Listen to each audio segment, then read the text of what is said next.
WHTL.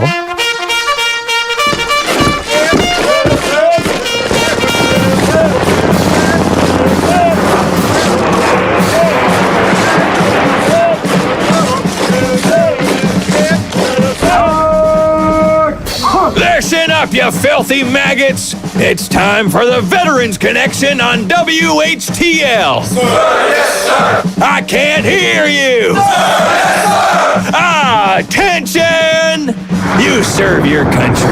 You made the sacrifice. The Veterans Connection is here to help. So fall in line, dirtbags. Sir, yes, sir. What's that? I can't hear you. Yes, Drill Sergeant! Now pay attention. The Veterans Connection is brought to you by the Trempealeau County Council of the American Legion, International Ingredients, Reedy Concrete and Construction, Fireworks over Blair, Mondovi Insurance Agency. Now listen up. The Veterans Connection starts right now. And it does, and we get to welcome Hunter Rudnick into the studio this morning. Hunter, Veteran Service Officer for Buffalo County. Good morning, sir. Jackson County, Mark. I'm Jackson County. I got you all mixed up with Felicia. You don't even look like her. Hey, I'll take that as a compliment. She does a good job over there. She does a great job. You know, all you folks do a great job. Joe here in Trempealeau County, and of course you over in Jackson County, and Felicia in Buffalo County. We're really fortunate to have you. We really are. Did you have a good holiday weekend? Yeah, it's never long enough, but it was good for sure. How was yours?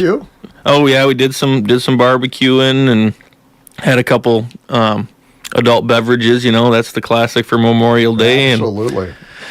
The first, what they call the first unofficial holiday of summer. Right, yep. And it does seem that way. I know all my neighbors are out barbecuing. I actually got a little bit of yard work done. I was pretty impressed. Mm-hmm. So. But you know, we don't want to overlook the importance of the holiday, because it is certainly one of the biggest holidays, most important, I think, in the United States, personally. Yeah, it's a big day for me anyway. I always try to do a little bit of sit down with my own thoughts and do a little reflection on Memorial Day and really remember what it's about for sure. And I've been lucky the last 3 years. I've got to help put out all the flags, the graveside flags at the Riverside Cemetery in Black River Falls, and every year it just surprises me, and it kind of humbles you a little bit when you walk through that cemetery. And we put out I think 900 to 1,000 flags in that one cemetery, and Black River Falls in little old Jackson County, Wisconsin. So we've got a pretty rich veterans history around here, and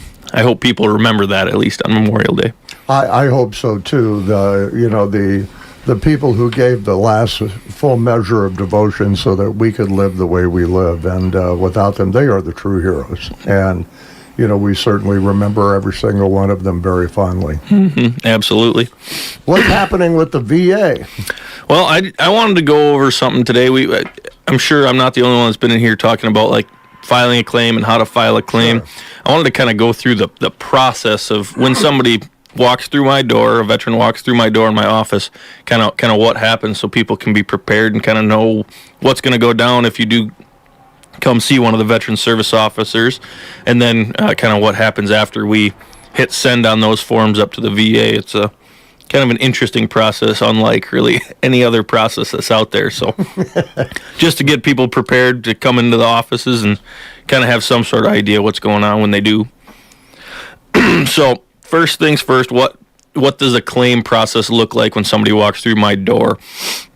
First thing I do, you have your pleasantries. Hi, how are you doing? And then I like to get right into it right away. If I have access to the Veterans VA file, it makes the process a little bit quicker. The thing about having access to a file, or if I don't have access, I have a program that we can fill out a couple forms, and it gives me pretty much instant access if there is a file. The VA calls it power of attorney. I say this every day. I hate that they call it power of attorney. It doesn't give us access to your money. It doesn't give us access to coming into the hospital and unplugging you or anything like that. Essentially, all it does is gives me access to look at your VA file. And after we file the first claim, I can actually sign forms for the veteran at that point if I have power of attorney. It's kind of makes life a little bit easier. If there's a quick form that needs to just get filled out and sent up, I don't have to call people into my office. I can fill it out sign it, and send it up. Once I have that power of attorney, I can pull up a file in the VA system. I have remote access to the VA's actual database with everybody's files in it.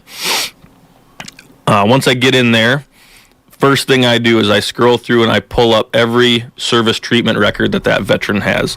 So if the veteran ever went to sick call, ever was in the hospital while they were in the military, I can see those records if they are in that file. Makes my life a whole lot easier. I couldn't tell you the amount of times that I've had people coming into my office that, oh, I just want a state park pass, or I just want a county park pass, or I just want to file a claim for something simple like hearing loss or tinnitus, ringing in the ears.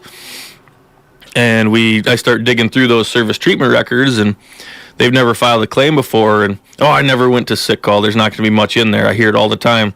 And then you start scrolling through, oh, you were in a car crash in 1975. Do you remember that? Oh, yeah. Do you still have issues with that? Oh, yeah, that messed up my back really bad. And that opens up a lot of other doors for things that we can file claims for. So first thing I do is open up those, read through them, have a conversation with the veteran. And as we're having that conversation, I'm filling out the claim form, adding more and more into that claim form. Once we have that conversation, we sign that claim form. I've said it before in here, I just need a voided check essentially to send along with that claim so the VA knows if they do grant service connection and they are going to pay VA disability compensation, where to send that money. We get that claim form filled out, put all that information in, have the veteran sign it, and we send it off to the VA. That's when the interesting process starts. I know I've said it in here before, the VA is not good at doing anything fast unless they pay you too much money. They're good at getting it back in a hurry. So the process starts at that point when that form gets sent off to the VA. Once we send it, I have a little sheet. It's kind of my cheat sheet, what happens when we file a claim. And I walk everybody through the same thing. I kind of have it, I've said it so many times, I got it memorized at this point, but could be a week, could be a month. You get a letter from the VA that says we've received your claim. Once you get that letter, it's a thumbs up. That's good. We don't have to do anything at that point. The big thing that I would encourage everybody to do, if you file a claim and the VA sends you a letter with a form to fill out, do not fill out any forms. Call your veteran service officer. I see these forms all day, every day. I have a computer system that fills them out 90% of the way in about 2 seconds. Most of these veterans have never seen these forms before. And if you fill them out and you fill them out incorrectly, it can make an already long process take even longer. Most of the time when they're asking for more information on these other forms, hey, we need you to fill out this form and send it back to us, most of the time they don't even need it. Mm-hmm. And that's kind of, the veteran service officer's job to know, like, okay, they don't need this information that they're asking for. Sometimes they're just fishing for information, But call your veteran service officer. If it does need to be filled out, like I said, with that power of attorney, I can fill it out. I can send it or sign it and send it off for you without even having to have veterans come into the office. Excuse me. After we send that claim in, that form goes out. The veteran will receive a phone call, email, letter, one or all three from the VA to schedule some exams. This is a thing that's changed over the years. Back in the day, the VA did the exams at the VA. You would go down to the VA, they'd do your comp and pen exam, compensation and pension exam. They'd take that, they'd make their determination, they'd send you a letter. Now the VA does not do their own exams. Somewhere, somebody along the line said, well, you're doing my exams and you're the one that's paying me this VA disability compensation, so you're going to say that I'm not as bad as I actually am, so you don't have to pay me as much.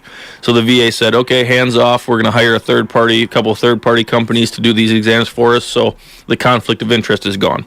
Mm-hmm. The exams are a little weird. I usually tell people, we're out of Black River Falls. They could be in La Crosse. They could be in Eau Claire. I've had people have to go to Marshfield. They have kind of a radius that they can send you within. And you're going to get an address for this exam. You're going to punch it in your GPS, and you're going to pull up to a strip mall, and you're going to be like, oh, this is really weird. I'm at a strip mall. These third-party doctors, usually they'll rent out these smaller little, exam rooms, clinics. Little storefront. Yep. And so I usually tell people when you punch in your GPS and it takes you to a strip mall up in Eau Claire, you are in the right place. You just got to find the right door to go in. The comp and pen exams are probably the most important part of the process. That's where you really go in and you tell that comp and pen examiner the stuff that, was caused by the military that you still deal with now. You tell them how bad it is, and they have their standardized forms for each, body part, each contention, each thing that you've claimed that they fill out, and that's the forms that the VA actually uses to determine what your percentage is. So those compensation and pension exams are super, super important in the process. After you do those compensation and pension exams, those doctors fill out their forms, they send them to the VA. The VA makes their decision. They send a letter to the veteran. Once you get that letter, this is another thing that I harp on all the time. When you get that decision letter, whether it is everything that we filed is granted, whether everything we filed is denied, whether it's a mix of the two, call your veteran service officer. Set up an appointment to go over that decision. If everything is granted and we're happy with where it's at, then I'm going to tell you all the benefits that you're now eligible for. Right. We'll get you signed up for whatever we need to get you signed up for, and we'll be happy. If some things are denied or everything is denied, that's when we get into, I know I've talked about the appeal process in here before, that's where we get into that appeal process where we're doing either a supplemental claim or a higher level review or a board appeal, and we can fight the VA and argue with the VA essentially on why we think things that were denied shouldn't have been denied. That's why it's so important to have that VSO in your corner, because we've said it so many times, the VA is like this huge monolith, and you need a guide to be able to help you through, and that's what the veteran service officer is. Don't try to take this on yourself, because it's going to be so confusing and so monumental that it's just going to get you all messed up. Have a professional do it. It's like doing your taxes. Mm-hmm. You can do it yourself, but it's a headache. Mm-hmm. It's a lot easier going to somebody that's a professional. They just type it in. They got all the forms. They got the computers that can fill everything out, and it's done in 5 minutes. Yep. It just makes more sense. So very good information. And if people want to find out more and set up appointments with you, Hunter, what's the best way to do that? Best way to do it is give us a call. Our office phone number, 715-284-0225. That number will ring right to my benefit specialist, Brenda Schultz's desk, and she will get you on the schedule to come in and have a conversation with me, and we'll go from there. And if you call, leave a message. Absolutely. That's a big thing. If you call and nobody answers, we're usually pretty good about answering the phone, but if I have somebody in my office, I don't answer the phone. I have veterans in my office, leave a message. I don't go through and look at my missed calls and just start randomly calling back numbers. If I don't have a voicemail, you won't get a call back. All right, good advice. And make sure you do reach out if you're a veteran. If you're a family of a veteran, make sure you reach out too. And, get the help that you need to get the benefits that you deserve. And even if there's something that, if you're not eligible for something now, that doesn't mean you won't be eligible for something in the future. So I try to encourage people to come see me just to check in every once in a while to see if the VA is constantly changing. It's pretty fluid. So come see me every once in a while, give me a call, and we can take a look. And if you're not eligible for something now, I'll tell you what it would take to become eligible, and all sorts of good information that we have in our offices. So. All right. Hunter Rudnick, Veteran Service Officer with Jackson County. And got it right that time. You're right. We'll do it again next month. I'll be here. We want to thank all of our sponsors for bringing Veterans Connection to you every Tuesday. American Legion, the Trempealeau County Council of International Ingredient Corporation, Reedy Concrete and Construction, Blair Fireworks Committee, and, of course, Mondovi Insurance Agency.